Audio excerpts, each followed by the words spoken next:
ٹیلی vision پر ہر شخص آ سکتا ہے سوائے ڈاکٹر اسرار۔ کیوں؟ ڈاکٹر اسرار نے کیا کیا؟ باقیوں کی دعوت میں وہ انقلابی ڈنگ ہے ہی نہیں، واضح ہے، نصیحتیں کرتے رہو۔ سعودی ٹیلی ویژن پر طہارت کے مسائل، وضو کے مسائل بیان کرتے رہو، لیکن اگر حکومت کے مسائل بیان کرو گے تو کل تمہارا پتہ بھی نہیں چلے گا تم گئے کہاں۔ ملوکیت کی نفی کروں گا تو کیا ہوگا؟ لہذا طہارت کے مسائل، وضو کے مسائل، نماز کے مسائل، حیض کے مسائل، نفاس کے مسائل خوب بیان کرو، طلاق کے مسائل خوب بیان کرو۔ حکومت کے نظام میں شریعت کیا چاہتی ہے، نظام کیا ہے اسلام کا، ذرا یہ بات کرو گے تو بس۔ اس لیے پہلے بہرحال اس میں صبر کرتا ہے، جو راستہ کھلا کریں گے۔ اگر آپ نے غریب چراغ حقیقت قبول کیا تم نے تو موت دودھ سے 100 آفتاب ابھریں گے۔ میرے ویڈیوز ہیں، میرے آڈیوز ہیں، پھیل رہے ہیں، پوری دنیا میں پھیل رہے ہیں۔ ٹھیک ہے، ٹیلی ویژن کا دروازہ بند کر سکتے ہو، آڈیو ویڈیو کیسے بند کرو؟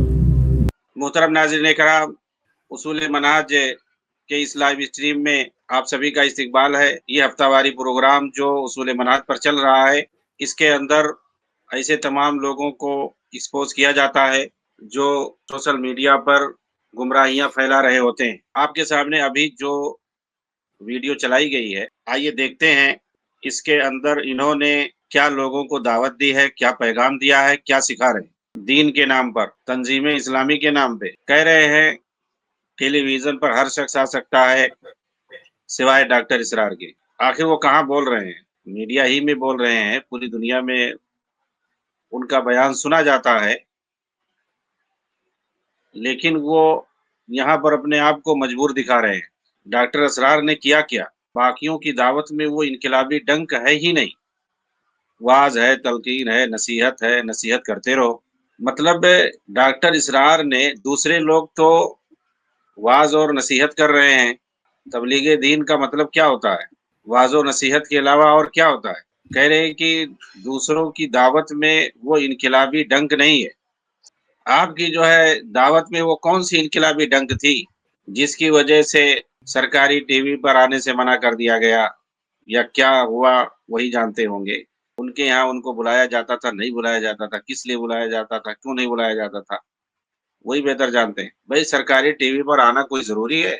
آدمی جو ہے اگر اس کو دعوت کا کام کرنا ہے، دین کا کام کرنا ہے، اس کے لیے فیلڈ پڑی ہوئی ہے، میدان بہت بڑا ہے۔ آپ کیوں اتنا جو ہے شوق رکھتے ہو کہ جو ہے سرکاری ٹی وی پر آئے؟ اگر آپ کو سرکاری ٹی وی پہ نہیں آنے دیا جا رہا ہے تو کیا مطلب آپ دعوت کا کام نہیں کر سکتے ہو؟ پورا جو ہے قرآن کا ریکارڈ کروایا آپ نے، وہ پوری دنیا میں لوگ دیکھ رہے ہیں، تو سرکاری ٹی وی پر آنے میں آپ کو کیا مل جائے گا؟ لیکن یہ جو بات یہ کہہ رہے ہیں کہ دعوت میں، لوگوں کے دعوت میں، باقیوں کے دعوت میں، صرف اپنے آپ کو مستثنا کر رہے ہیں، اور باقیوں کی دعوت میں کہہ رہے انقلابی ڈنک نہیں، وہ سختی نہیں، وہ تیزی نہیں ہے، لوگ نصیحت کر رہے ہیں، کرتے رہو۔ مطلب اس سے کچھ نہیں ہوگا۔ لوگ جو دین کی دعوت دے رہے ہیں، اس سے کچھ ہونا نہیں ہے، وہ انقلابی ڈنک ہونا چاہیے۔ مطلب انہوں نے اپنی زندگی میں کیا کر ڈالا؟ اگر دیکھا جائے تو سوائے تکفیریت پھیلانے کے، نوجوانوں کو داعشی ذہن بنانے کے، ان کے برین واش کرنے اور ان کے ذہن کو داعشیت اور خارجیت میں لانے کے علاوہ انہوں نے اور کیا کیا ہے؟ انہوں نے لوگوں کو رافضیت کے قریب کیا ہے، خمینیت کے قریب کیا ہے۔ انہوں نے ایران کی ہمیشہ جو ہے تعریفیں کی ہیں، خمینی کی تعریف کی ہے، یہی ساری چیزیں کی ہیں، لوگوں کے اندر یہی آیا ہے۔ اس کے علاوہ ایک کون سا انقلاب انہوں نے برپا کر دیا؟ کوئی انقلاب انہوں نے نہیں برپا کیا۔ زیادہ سے زیادہ انہوں نے جماعت اسلامی کو چھوڑ کر کے اپنی ایک الگ تنظیم بنا لی ہے، اور اس کا نام تنظیم اسلامی رکھ دیا، اور جب تک یہ زندہ تھے اس پر قابض تھے۔ اس کے بعد جو ہے تنہا یہ خلیفہ تھے، اور اپنے بعد گئے تو اپنے بیٹے کو چھوڑ کے چلے گئے، اور ان کا بیٹا بیٹھ گیا، چھوڑنے کا نام ہی نہیں۔ لوگوں نے کہا بھی کہ بھائی شورائے نظام سے کام چلے گا، اب آپ ہٹ جاؤ، دوسرے کو چنا جائے گا۔ وہ تیار ہی نہیں تھا. یہاں تک کہ لوگوں نے اپنی الگ تنظیم بنا لی, تنظیم اسلامی کو چھوڑ کر کے, اس کا نام شبان المسلمین رکھا, اور اس کے بھی سب اپنے کارندے ہیں, اس کے بھی اپنے امیر ہیں, صدر ہیں, ساری چیزیں ہیں, وہ اپنا چلا رہے ہیں. تو ان کے بعد ان کی تنظیم ہی ٹوٹ گئی سب. انہوں نے کیا کیا, توڑ پھوڑ کا. ایک تو جماعت اسلامی کو توڑا, تنظیم اسلامی بنائی, پھر ان کے بعد جو ہے پھر ان کی تنظیم ٹوٹی, سبحان المسلمین بنی. اب دیکھو کتنا بنے گا. تو اس کے علاوہ توڑ پھوڑ کے علاوہ نوجوانوں کو داعشی بنانے کے علاوہ انہوں نے کیا کیا, رافضیت اور شیعیت کے قریب کرنے کی. ان کا جو اپنے آپ کو خلیفہ اور جانشین سمجھتا ہے, شجاع الدین کیا نام ہے اس کا, تنظیم اسلامی کے اندر, اس نے جو ہے تفسیر قرآن کے نام سے جو گل کھلایا ہے, اور پوری یونیورسٹی کے لیے, ملکی پیمانے پر یونیورسٹی طلبہ کے لیے جو کہ تفسیر کا کورس ہے, اس کو سیٹ کرنے کے لیے اس بندے کو پتہ نہیں کیسے کس نے رکھ دیا. اس کے اندر شیعہ اور رافضیوں کی تفاسیر کے پورا حوالے دے رکھا ہے. کیوں؟ تاکہ سب مل کر کے رہیں. قرآن کی تفسیر کے لیے اس کا جو ہے مجموعہ سیٹ اپ تیار کرنا تھا, سلیبس تیار کرنا تھا. تفسیر کا مطالعہ تفسیر یا اس طرح کا کچھ نام ہے, مطالعہ قرآن حکیم. آپ دیکھیں وہاں پر بعد میں لوگ احتجاج کرنے لگے, جو اہل حدیث ہیں اور دوسرے لوگ ہیں, لوگوں نے احتجاج کیا کہ یہ تم لوگوں کا نہیں چلے گا. تو یہ جو ہے شیعوں کو, یعنی ان کی جو تفاسیر ہے علم غلم, ان کے یہاں قرآن کو محرف مانتے ہیں, صحیح مانتے ہی نہیں ہیں. وہ اپنی منمانی تفسیر کرتے ہیں, اور پتہ نہیں کس لفظ کی کیا تفسیر کرتے ہیں. وہ اہل سنت کے یہاں تو چلے گا نہیں. ان کی سب منمانی تفاسیر ہیں الٹی سیدھی, اور تحریف کا جو عقیدہ ان کے یہاں مسلم ہے. تو ان کی تفاسیر کا پورا حوالہ دے کر کے اور ان کو لے کر کے شیعہ سنی مکس. تو یہ کیا دے کر کے گئے بھائی اپنے جانشینوں کو, یہ کیا دے کر کے گئے. ان کا ایک جانشین ہے ڈاکٹر زبیر, جو بہت بڑا تنظیمی ہے, سلفیوں کے بیچ میں گھسا رہتا ہے, اپنے آپ کو سلفی ثابت کرتا ہے. اور وہ جو ہے جتنے بدعتی ہیں سب سے جو ہے جاتا ہے, ملتا ہے, اور کہتا ہے کہ جو ہے ملنا چاہیے, سب سے ملنا چاہیے. ملو گے نہیں بدعتیوں سے تو تبلیغ کیسے کرو گے؟ سب کا سہولتگار بنا ہوا ہے. ہاں, اور کہے گا کہ ہم تو سب کے خلاف بولتے ہیں. ڈاکٹر اسرار کے خلاف بول کے دیکھ لیں, ایسا کبھی نہیں ہو سکتا ہے. ڈاکٹر اسرار کا تو اس نے دفاع کیا باقاعدہ, وحدت الوجود تک کا دفاع کیا ہے. بولتا ہے کہ جو ہے ڈاکٹر اسرار کا جو ہے فلسفہ کچھ اور ہے وحدت الوجود کا, اور ابن عربی کا فلسفہ کچھ اور تھا, دونوں میں بڑا فرق ہے. ڈاکٹر اسرار خود بتاتے ہیں کہ ہمارا وہی عقیدہ ہے جو شیخ اکبر کا عقیدہ ہے. ایک آدمی خود جب کہہ رہا ہے کہ ہمارا وہی عقیدہ ہے جو شیخ اکبر کا ہے, سیم سیم, تو یہ مطلب ہوا نا اب اس میں فرق کیا رہ گیا بھائی؟ کون سا فرق رہے گا؟ اور تعریفیں الگ سے کرنا ہوا.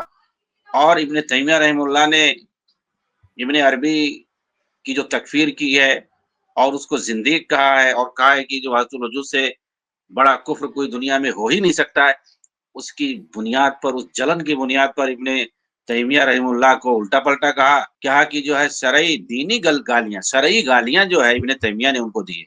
یعنی مطلب یہ جن کو اپنا شیخ اور استاد سمجھ رہے تھے تو ان کو بڑی تکلیف ہوئی. تو آپ دیکھیں ڈاکٹر اسرار کو تکلیف ہوئی ابن تیمیہ سے, کیونکہ انہوں نے ابن عربی کی تکفیر کی. تو کہہ رہے شرعی گالیاں دی, ادبی گالیاں دی ابن تیمیہ, مطلب ماننے کو تیار نہیں ہے کہ جو ابن عربی نے کچھ غلط کہا ہے. ٹھیک ہے, تو یہ جو ہے ابن تیمیہ پر الزام لگا بیٹھے کہ انہوں نے تو جو ہے اللہ تعالیٰ کے نزول کو ایسا بیان کیا ویسا بیان کیا, تشبیہ دیا ہے. اور یہ ممبر پر بیٹھے ہوئے تھے, زمین پہ اتر کر کے کہا ایسے اللہ تعالیٰ اترتا ہے, نعوذ باللہ. جو زندگی بھر سلفیت کی دعوت دیتے رہے اور بدعتیوں پہ رد کرتے رہے, جہمیہ, اشاعرہ, ماتریدیہ, رافضہ, سب کے خلاف رد کرتے رہے, تمام بدعتیوں کے خلاف, اور عقیدے پہ کتاب لکھ کر کے گئے ہیں دنیا بھر کی, ان پر یہ الزام لگا رہے ہیں کہ انہوں نے ایسا کہا ہے. تو ظاہر سی بات ہے تکلیف ہوئی تو الزام لگا رہے. اور ایک بندہ کر کے کہتا ہے, اور یہ قرآن کی آیت سے باقاعدہ دلیل دے رہے ہیں, والاول والآخر والظاہر والباطن وغیرہ سے, کہ اس سے جو ہے وحدت الوجود پر دس سے قطعی ہے یہ آیت.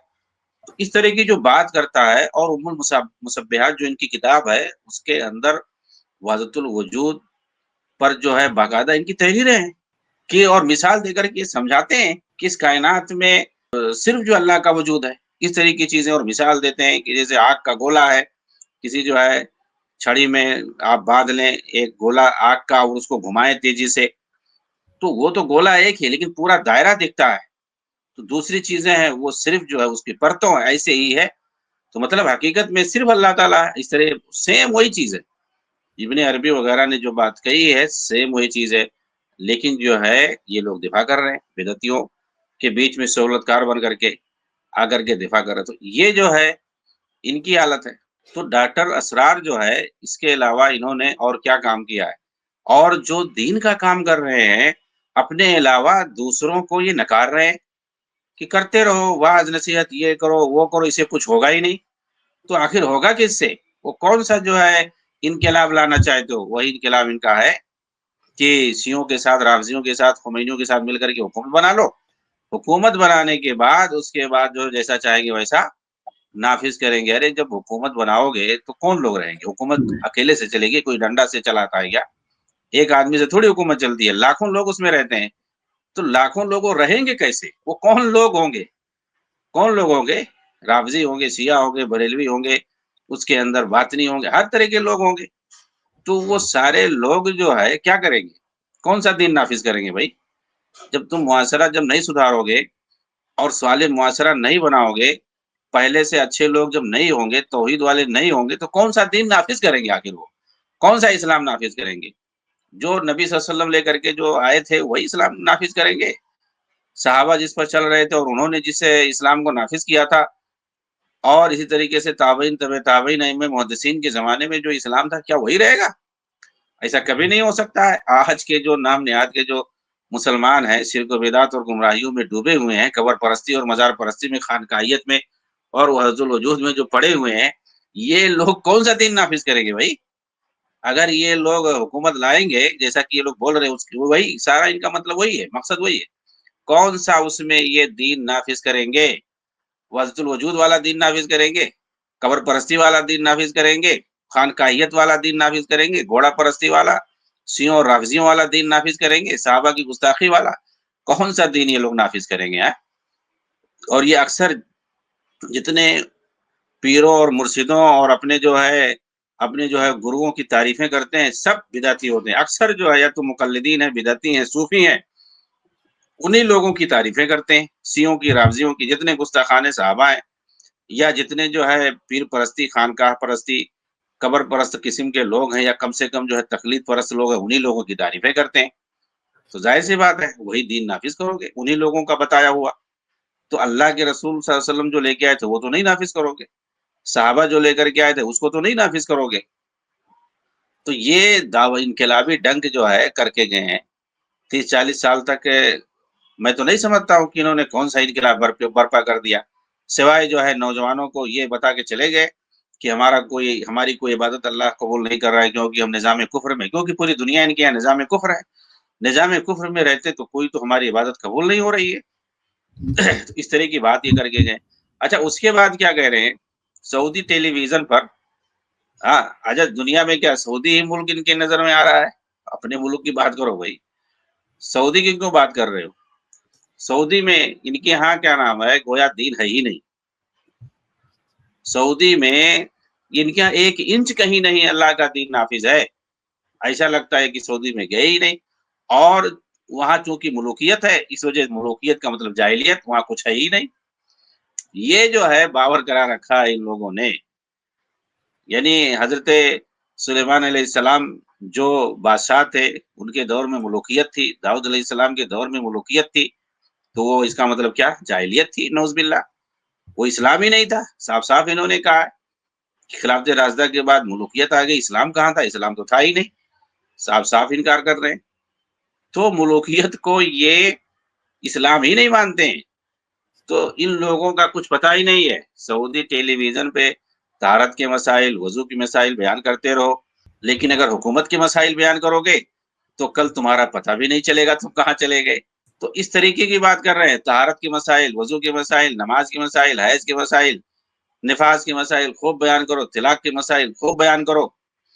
لیکن حکومت کے نظام میں شریعت کیا چاہتی ہے، نظام کیا ہے اسلام کا، اگر یہ بات بیان کرو گے تو بند کر دیے جاؤ گے، تمہارا پتہ بھی نہیں چلے گا کہاں تم چلے جاؤ گے۔ اس طرح کی بات یہ بول رہے ہیں سعودی عرب کے بارے میں۔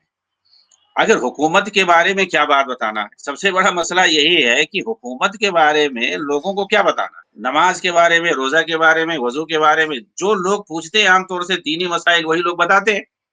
اچھا یہ لوگ آتے گے، یہ اس طریقے سے یہ علماء کا مذاق باقاعدہ اڑاتے ہیں کہ یہ لوگ جو ہے یہ سب فروعی مسائل، یعنی جو دین کے اہم مسائل ہیں، روزمرہ میں جو لوگوں کو ضرورت پڑتی ہے، عبادات یہ اہم چیز ہے، اور یہ وضو، طہارت، اس طریقے سے حیض، نفاس یا نماز، روزہ، یہ ساری چیزیں جو ہیں یہ روزمرہ کی چیزیں، لوگوں کو ضرورت پڑتی ہے عبادت کے لیے۔ یہ سب عبادت کرنے کے لیے، انسان کو اللہ نے عبادت ہی کے لیے پیدا کیا ہے، حکومت کرنے کے لیے نہیں پیدا کیا ہے۔ کہیں نہیں کہا ہے کہ جو ہم نے انسان کو پیدا کیا تاکہ وہ حکومت کرے، ایسا کہیں نہیں آیا ہوا ہے۔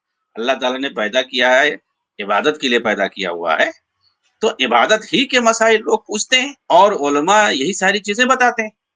اگر کوئی حکومت کے مسائل کو پوچھے گا تو حکومت کا مسئلہ بتائے، کون سی حکومت کا مسئلہ بتائے گا بھائی؟ حکومت کے مسائل میں کیا ہے، رعایا کے کیا حقوق ہیں، حکمرانوں کے کیا حقوق ہیں، اس پر بھی اگر پوچھا جاتا ہے تو لوگ بتاتے ہیں۔ لیکن یہ لوگ ایسا باور کراتے ہیں کہ جو دین کے اہم مسائل ہیں ان کو کہہ رہے یہ فروعات میں پڑے ہوئے ہیں، حیض و نفاس کے مولوی ہیں نعوذ باللہ، اس طریقے سے بات کہتے ہیں یہ لوگ۔ جس طریقے سے یہودیوں نے جو ہے نبی صلی اللہ علیہ وسلم کو اس طریقے سے مذاق اڑایا تھا، یہ آج یہودیوں کی روش پر یہ لوگ چل کر کے، یہ جو خارجی قسم کے اخوانی قسم کے لوگ ہیں، اور یہ لوگ تو پیر و مرشد ہے، ان لوگوں کی باتیں سن کرتے، اور جو ان کے چیلے سب اس طریقے سے مذاق اڑاتے ہیں علماء دین کا کہ یہ لوگ تو صرف حیض و نفاس کے مسائل بیان کرتے ہیں، ان کے پاس جو اور کچھ چیز ہے نہیں۔ اور ہے کیا چیز آخر؟ دین کے جو اہم مسائل ہیں، عبادات کے جو مسائل ہیں، لوگوں کے روزمرہ کے جو مسائل ہیں، یہی ساری چیزیں ہیں، روزہ ہے، نماز ہے، حج ہے، زکوٰۃ ہے، طہارت ہے، وضو ہے، اور اس طریقے سے حیض و نفاس اگر عورتوں کا مسئلہ ہے تو یہی ساری چیزیں ہیں۔ عام طور سے یہی سارے لوگ پوچھتے ہیں، طلاق کا مسئلہ ہے، نکاح کا مسئلہ ہے، بہت سارے ضرورت پڑتی رہتی ہے، لوگ مسائل لوگوں کے الجھے رہتے، یہی سب پوچھ آخر بتائے کیا وہ لوگ۔ تو یہ جو ان ساری چیزوں کو، جو دین کے جو اہم مسائل ہیں، ان مسائل کو یہ لوگ ایسی معمولی اور ہلکے میں لیتے ہیں، اور جن لوگوں کو تخصص ہے اور جو لوگ اس کو زندگی پر پڑھتے ہیں دین کے اہم مسائل، آپ جو ہے جا کر کے حدیث پڑھیں کتابیں، اس میں جو ہے آپ کتاب الطہارہ کو جا کے پڑھ لیں، ایک لمبا چیپٹر آپ کو ملے گا۔ کتاب الصلاۃ ایک لمبا چیپٹر ہے، کتاب الزکوٰۃ ہے، کتاب الحج ہے، اور اس طریقے سے کتاب الصیام ہے، اس طرح کتاب النکاح ہے، طلاق ہے، حیض ہے، نفاس ہے، یہ سب لمبے لمبے چیپٹر ہیں باقاعدہ پورے۔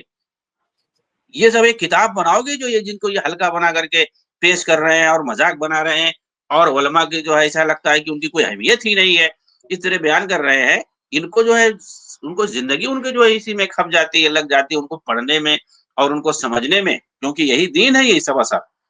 لیکن تم لوگوں کے آتے تو دین ہے ہی نہیں، دین کچھ اور ہی ہے، یہ لوگ اور ہی کچھ دین بتاتے ہیں۔ جو اہم دین ہے روزمرہ کی زندگی میں لوگوں کو جو پیش آتے ہیں، جو لوگ عمل کرتے ہیں، جن کے بغیر آدمی چل ہی نہیں سکتا ہے اسلام کے اندر۔ ظاہر سی بات ہے، اسلام لائے گا تو سب سے پہلے وہ پاک ہوگا، طہارت کیسے حاصل کرے، چاہے وہ جو ہے غسل جنابت ہو یا اور دوسرا غسل ہو یا وضو ہو، یہ ساری چیزیں ہیں۔ طہارت میں بہت ساری چیزیں ہیں، کون سا پانی ہونا چاہیے، کیسا ہونا چاہیے، نماز ہے اس کے بعد فوراً نماز پڑھنا رہتا ہے۔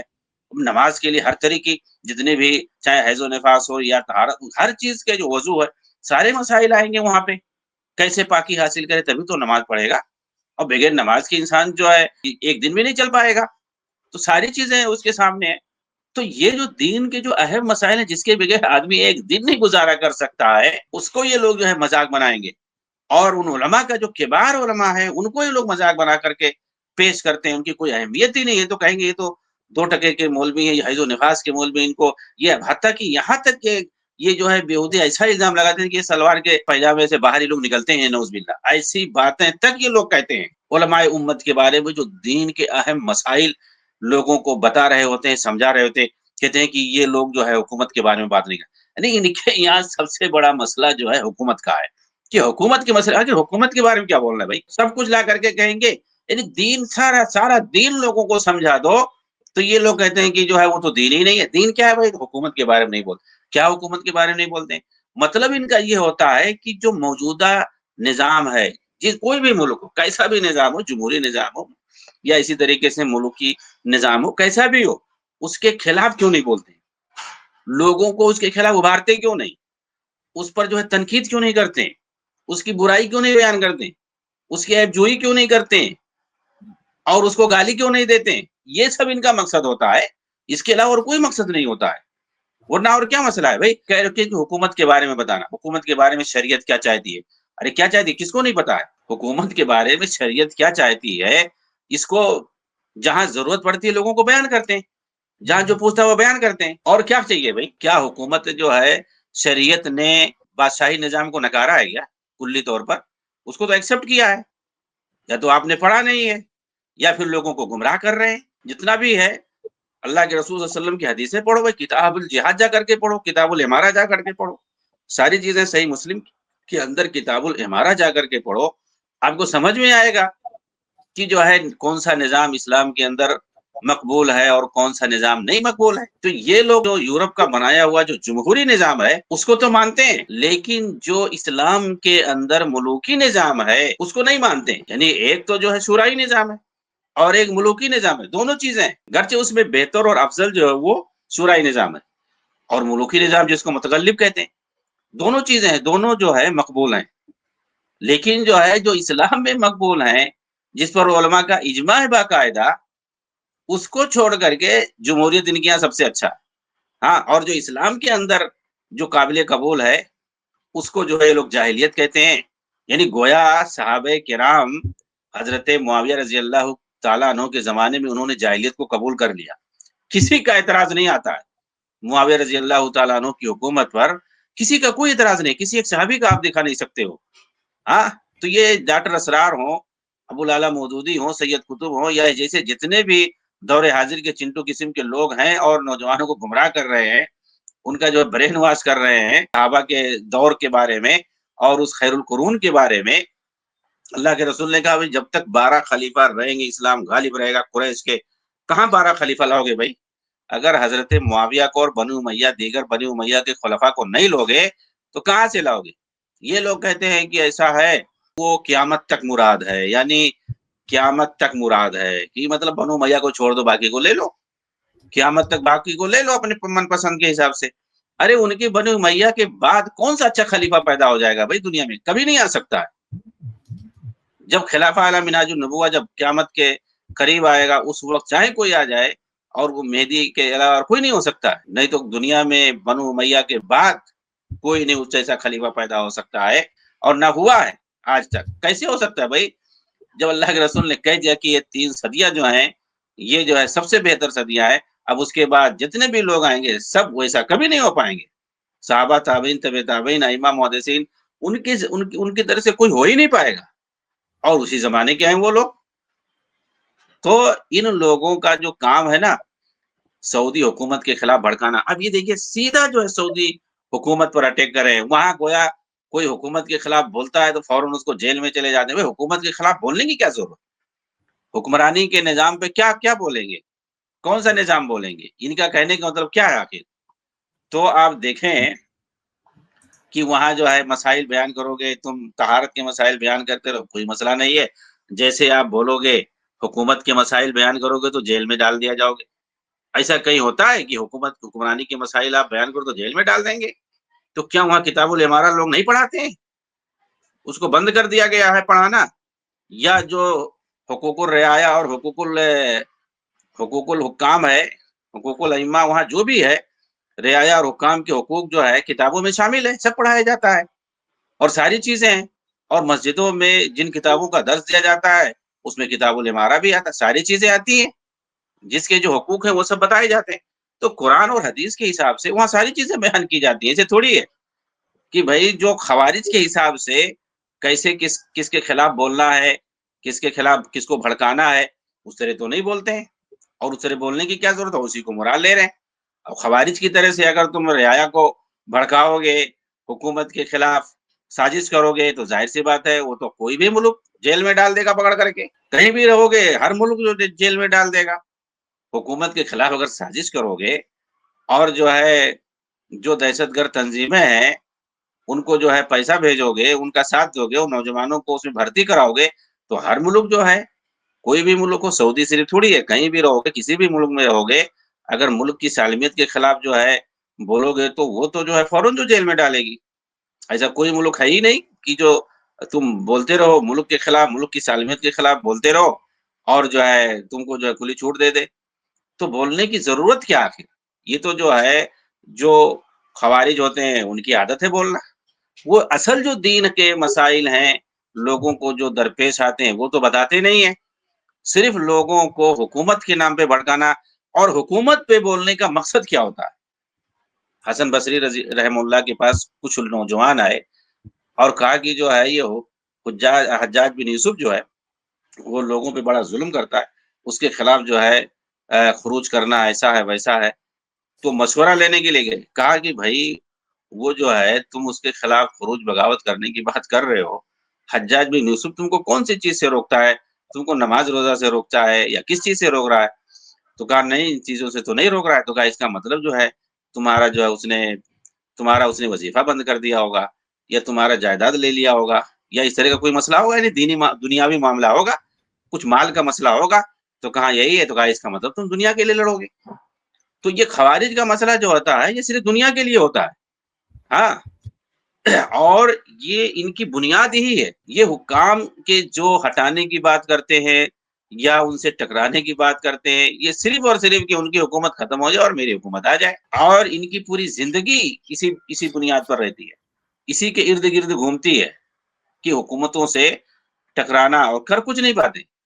ایسے آرام سے جو ہے حکومت پا جائیں گے کیا؟ جہاں آتے بھی ہیں تو حکومت پبلک جو ہے مار کے بھگا دیتی ہے۔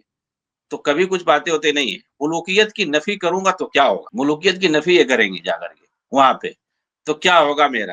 یعنی مطلب میں جیل میں بھی اگر وہاں جا کے ملوکیت کی نفی کر دوں گا تو میں بھی جیل میں چلے جاؤں گا، یہی کہنا چاہتے ہیں؟ تو ملوکیت کی نفی تو بہت پہلے کر چکے ہو بھائی، حضرت معاویہ رضی اللہ تعالیٰ عنہ کی حکومت کو بھی تم نفی کر چکے ہو اور بول چکے ہو کہ اس کے بعد اسلام تھا ہی نہیں، خلافت راشدہ کے بعد اسلام غائب ہو گیا، ملوکیت آ گئی، اسلام غائب، یعنی مطلب ملوکیت ہے ہی نہیں، نفی کر رہے ہو خلاف۔ اور جو ہے ترکوں کی حکومت جو ہے اس کو خلافت عثمانیہ کہہ کر کے اس کا جو اعادے کی بات کر رہے ہو کہ اس کو احیا کی بات کر رہے ہو، اس کو دوبارہ لانا چاہیے۔ کون سا جو ہے سرخ آپ کا پر لگا ہوا تھا؟ عثمانی خلافت جو ہے اس کے اندر کون سی بڑی بات تھی؟ کون سی شورائی خلافت تھی اور جو ہے خلافت راشدہ کے نظام پہ چل رہی تھی؟ تو جتنے جو ہے، اور یہ خمینی کی کتنی تعریفیں کرتے ہیں، اس کا نظام جو ہے اس نے تو بادشاہت کو ختم کر دیا، اور اسی طریقے سے ہونا چاہیے اور اسی جذبے سے باقی تو پوری سنی دنیا سن ہے، کچھ نہیں کر رہی ہے، اور خمینی نے آیت اللہ خمینی نے یہ کر ڈالا، تو اس کو تو آئیڈیل مانتے ہو؟ یعنی جس نے جو ہے قتل و خونریزی کے ذریعے سے ایک ڈکٹیٹرشپ قائم کی، زندگی بھر اسی پہ جمع رہا، اس کے بعد اپنے جو ہے چیلے کو دے کر کے حکومت چلا گیا، اور اس کے بعد اس کا چیلا جو ہے تب سے جو جمع ہوا ہے، تو وہ تو صحیح ہے ان کے یہاں وہ خلافت ہے باقاعدہ، ہاں اسی طریقے سے پوری دنیا میں ان کے یہاں ہونا چاہیے۔ یعنی ایک رافضی حکومت، ڈکٹیٹرشپ، جہاں پر سنیوں کو جہاں کی راجدھانی تہران کے اندر مسجد بنانے کی اجازت نہیں ہے، مسجد بنا کر جمعہ پڑھنے کی اجازت نہیں ہے تہران میں، مسلمانوں جو سنی مسلمان ہیں، جو اصلی مسلمان ہیں، ان کو وہاں نماز کی اجازت نہیں ہے، اور یہودی، سکھ ہے، ہندو، جتنے بھی دوسرے دھرم کے لوگ ہیں سب اپنے اپنے عبادت گاہ بنا کر کے آزادی سے رہتے ہیں، عبادت کرتے ہیں، لیکن سنی مسلمانوں کو وہاں پر مسجد بنانے کی اجازت نہیں ہے۔ وہاں جو باہر ممالک کے سفارتکار جو رہتے ہیں، سفرا، وہ جو ہے کسی سفارت خانے میں مل کر کے جمعہ کی نماز پڑھتے ہیں اور اپنا انفرادی طور پر وہ نماز ادا کرتے ہیں، یہ حال ہے وہاں کا۔ اور اس کو یہ لوگ جو ہے باقاعدہ ماڈل کے طور پر پیش کرتے ہیں، تعریفیں کرتے نہیں تھکتے ہیں، وہاں جا کر کے ڈاکٹر اسرار اس کے مزار پہ جاتے ہیں، اس کی قبر پہ جاتے ہیں، جا کر کے کہتے ہیں کہ لوگ کہتے ہیں یہاں بدعت اور شرک ہو رہا ہے، یہاں تو کچھ نہیں ہو رہا ہے، وہاں جا کر کے فاتحہ پڑھتے ہیں، ماشاءاللہ۔ تو یہ لوگ جو ہے آپ دیکھو گے ڈاکٹر اسرار جیسے لوگ کتنی تعریفیں لوگ کرتے ہیں، ان کے ویڈیو وائرل کرتے ہیں. میں تو سمجھتا ہوں کہ ان کی ہر جو ہے ویڈیو کو ایکسپوز کرنا چاہیے. اور کوئی بھی ویڈیو 1 منٹ کی ویڈیو لے آؤ، کچھ نہ کچھ غلطی اس میں ضرور رہے گی، منہجی غلطی رہے گی، عقیدے کی غلطی رہے گی، کچھ نہ کچھ بلنڈر ضرور رہتا ہے، کچھ نہ کچھ خامیاں ضرور رہتی ہیں جو دین اسلام کے بالکل جو ہے مخالف باتیں یہ پیش کرتے ہیں. ظاہر سی بات ہے، جب انہوں نے دین کو سیکھا ہی نہیں، جس طریقے سے سیکھنا ضروری ہے، اس کو جو ہے اس نے نہیں سیکھا. سیلف مطالعہ، جتنے جو سیلف اسٹڈی والے ہیں آپ دیکھو گے ان کے یہاں گمراہیاں عام طور سے پائی جاتی ہیں. اب ان کا جو ہے دکان چلا نہیں، جس میں یہ تھے MBBS ڈاکٹر تھے بھائی، اب نئی دکان چلا تو آگے پریچر بن گئے، دائی پریچر اوریٹر یہ سب لا کر کے اسکالر محقق آ کر کے بن گئے. کتنے لوگ ایسے ان کا جو ہے اپنا دکان بند ہوا کر کے دائی بن گئے، دائی بن کر کے جو ہے بولنا شروع کر دیے، خوب گل کھلائے. ایسے بہت سارے لوگ نوجوانوں کو گمراہ کر رہے ہیں، نئے نئے انداز میں آتے ہیں، اپنا جو ہے ٹائی ہوئی لگا کر کے، سوٹ بوٹ پہن کر کے، تو سمجھتے ہیں کہ ارے یہ تو کوئی نیا لے کر کے آ رہا ہے. اب لے آتا ہے نیا، گمراہ کر دیتا ہے، بہت سارے لوگوں کو الو بنا دیتا ہے. انجینئر جیسے کچھ لوگوں کو الو بنا رہا ہے، بہت سارے لوگوں کو. تو ان لوگوں کا کام ہی یہی ہے. اور انجینئر مرزا جو کہہ رہا ہے کہ ڈاکٹر سرار ہمارے استاد تھے. اب ان کے جو جماعت کے لوگوں کا کہہ رہے، اب وہ جیل میں چلا گیا تو یہ لوگ بولے نہیں وہ جھوٹ بول رہا ہے، استاد نہیں تھا، ڈاکٹر سرار کبھی نہیں اس کے استاد رہے. اب وہ فوٹو بھی دکھا رہا ہے کہ ڈاکٹر سرار ہمارے استاد رہے. ہاں، تو یہ سارے ان لوگوں کے مسائل ہیں. آخر میں کہہ رہے ہیں بہرحال صبر کرنا ہے، جو راستہ کھلا ہے کریں گے. اس کے بعد اسی میں شعر پڑھتے ہیں. اقبال کا شعر پڑھ دیے یا کسی غالب کا شعر پڑھ دیے، کسی کا شعر پڑھ دیے، اس کو باقاعدہ حجت کے طور پہ، دلیل کے طور پر، عقیدے میں دلیل کے طور پر یہ غالب اور اقبال کا شعر پڑھتے ہیں. نعوذ باللہ. صوفیوں کے اشعار جو علم گلم پڑھ کر کے یہ عقیدہ منہج ثابت کرتے ہیں. ہاں، اگر ایک چراغ حقیقت کو گل کیا تم نے تو مجھے دودھ سے صدافتہ ابھریں گے. مطلب اگر مجھے جو ہے گل کر دیے، مجھے تم روک دیے تو کیا ہوگا، ہمارے جیسے بہت سارے اثرات پیدا ہو جائیں گے. یہ تو صحیح بات ہے. بہت سارے ہر چیز میں یہ بات آپ کہہ سکتے ہیں. بہت سارے لوگ جتنے بھی ڈاکو چور بھی ہوتے ہیں، بہت سارے لوگ ہوتے ہیں، ہر قسم کے لوگ ایسی باتیں کہتے ہیں. ہاں، جتنے بدعتی ہیں، گمراہ قسم کے ہیں، ان کے خلاف کچھ کہا جاتا ہے وہ پکڑے جاتے ہیں، ان کو جیل میں ڈالا جاتا ہے. کہتے ہیں کتنے کو جیل میں ڈالو گے. بھی انجینئر مرزا کے بارے میں بھی اس کو جیل میں ڈالا گیا. کیا حقیقت ہے کیا نہیں، واللہ عالم. آپ سوشل میڈیا پہ دیکھو، ایک کو جیل میں ڈال دیا، ایسے انجینئر مرزا بہت پیدا ہوں گے. کتنے کو ڈالو گے جیل میں. تو ظاہر سی بات ہے ڈاکٹر اسرار جو پھیلا کے گئے ہیں جراثیم، تو اثر تو اس کا ہوگا ہی، اور بہت سارے لوگ پیدا ہی ہوں گے. پوری دنیا میں ہمارے ویڈیوز اور آڈیوز پھیل رہے ہیں. ٹیلی ویژن پر نہیں آنے دو گے تو کیا ہمارے آڈیو ویڈیو بند کر سکتے ہو؟ یہ تو صحیح بات ہے بھائی. پھیل رہے ہیں تو اس میں شکایت کیا ہے؟